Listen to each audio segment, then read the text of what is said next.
From Waun Wen, there are these incredible views from the hillside above Waun Wen, between the old Jewish graveyard and the round school on the top of the hill, May Hill.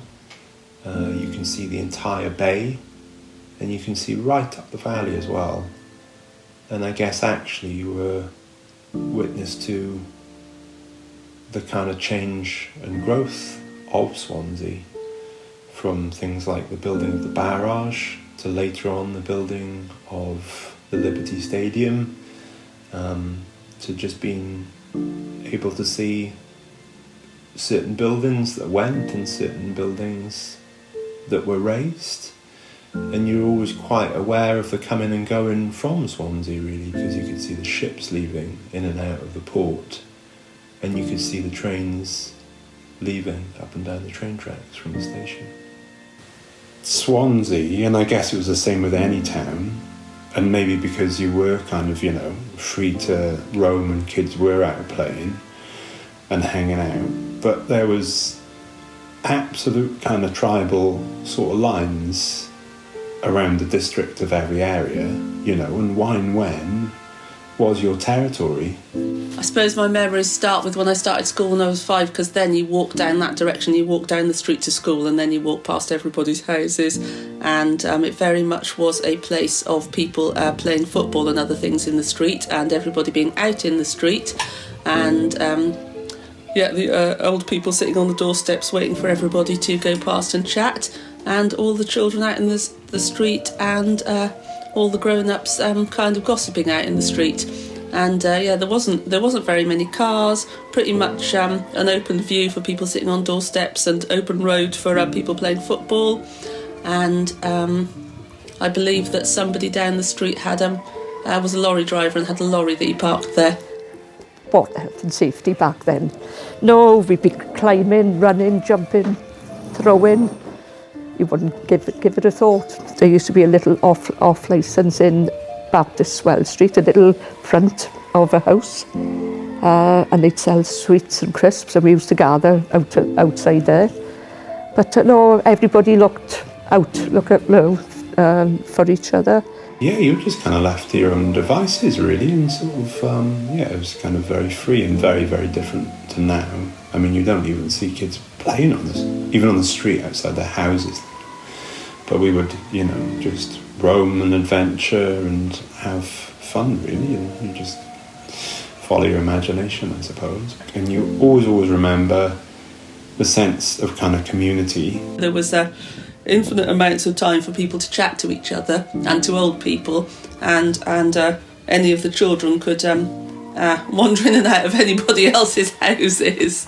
But they were really, really old, smelling shops as well, and jars of sweets, and the real old type, and you'd be sent in with a note from my mother, can you get a quarter of this, half a pound of that, and if you're lucky, Mr. Trott would give you the odd little sweet, if he was in a good mood.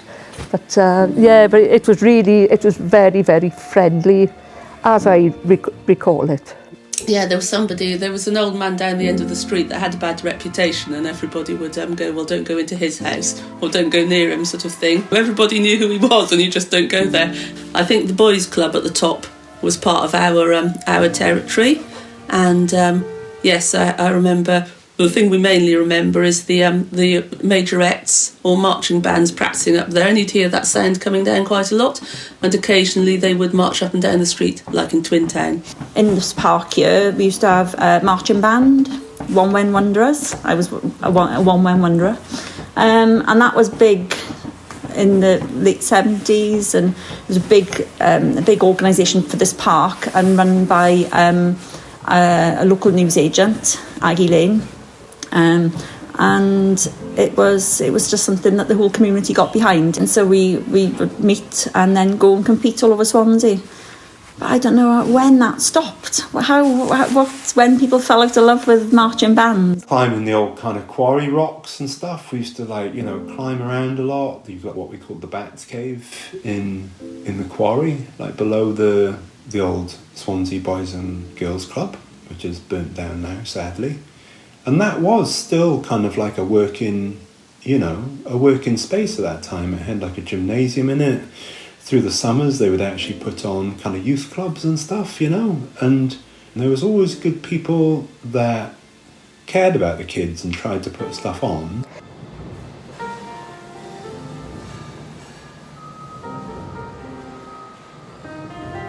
Well, a lot, I think, around here were over the Convelling Works. My parents worked there, numerous aunties, uncles. It was a tin plate works. My mother ended up making these jerry cans for the army, and they used to paint them and coat them, and very, very dirty place, very old, very cold. It looked like a workhouse outside. They also had a canteen there, and every year they'd do a Christmas party for the kiddies. Oh, I loved it, and it had a stage, and they'd do a bit of entertainment as well. Santa would come to give jelly and sandwiches, but it was a very communal works. So from up at hours, you can always hear the trains going up and down. But there was also the factory hooters. So there were still factories down the riverside area that, I would know it was time to run to school when, like, the 9:15, the 9:15 factory hooter went off, or the 1:45 factory hooter. My dad worked for Ford Motor Company. So living here was not so far away, really. He used to cycle back and forth to work every day for 35 years. And my mother started off as a hairdresser, and then she went to work in a squash club, because the squash then became very popular in the late 70s, early 80s. And so she worked there for years, played squash, played for Wales. No, I've never heard of people unemployed then, or on the dole, as you say. I mean, my parents always worked fairly poor money, but they got by, Never had central heating, never had a telephone until I was sort of early teens. I kept picking it up and dialing to see how it works. And a fridge. Had a first fridge. I remember that.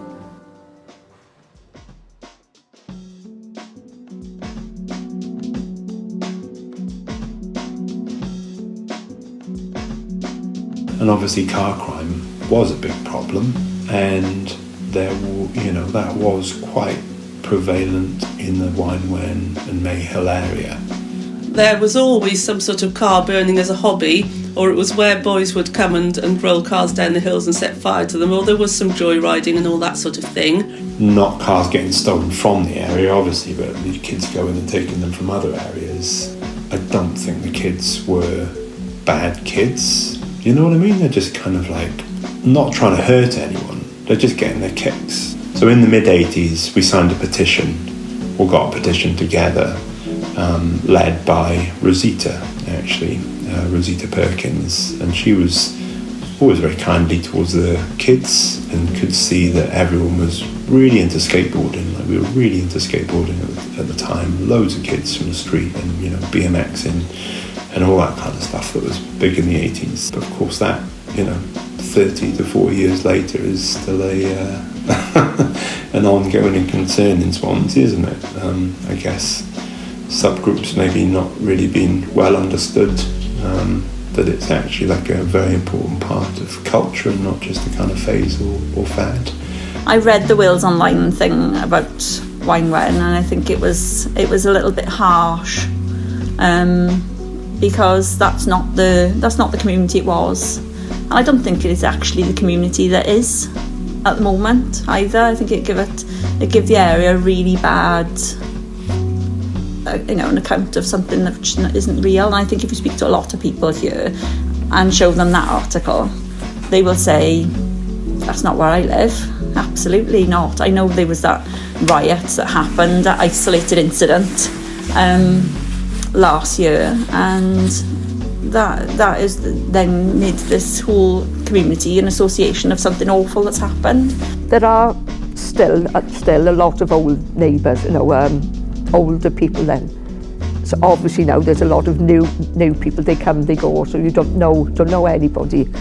But it did really shake the community up, and 1 or 2 people are trying to sort of bring people together, trying to do things. But you know, trying to get that community feel back, because that's gone, completely gone.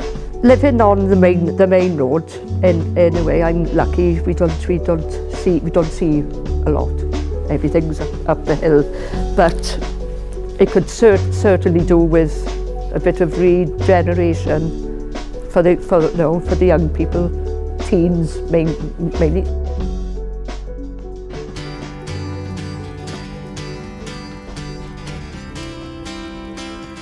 The most exciting community thing to me was the November 5th bonfire, and I think it was mainly the boys would actually take an old-fashioned guy around. They would actually come around the houses with an old-fashioned handmade guy collecting pennies, and they would spend probably since the term started in September gathering everybody's old stuff, last year's furniture and things, to make a big pile in the quarry. One year we built a bonfire with a bit of a silly thing, thinking back.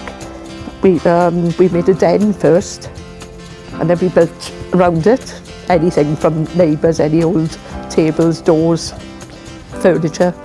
But we put an old soggy mattress in there and used it as a den, no doubt full of bugs and lice and God knows what. Because each district would have its own bonfire, and it was a huge competition to see who could build and in fact the biggest bonfire. And ours would always be in the quarry, Brynadon Park. Huge structures, anything from car tyres to old furniture, doors, trees. They really were monoliths, and there was a degree of sabotage in the run-up to bonfire night where people would go off in the evenings and try and burn other people's bonfires, to the point that, you know, kids would be guarding it. When they were burning on that night, and you could see them all over Swansea, and you really had almost like this pin in the map of where each district was.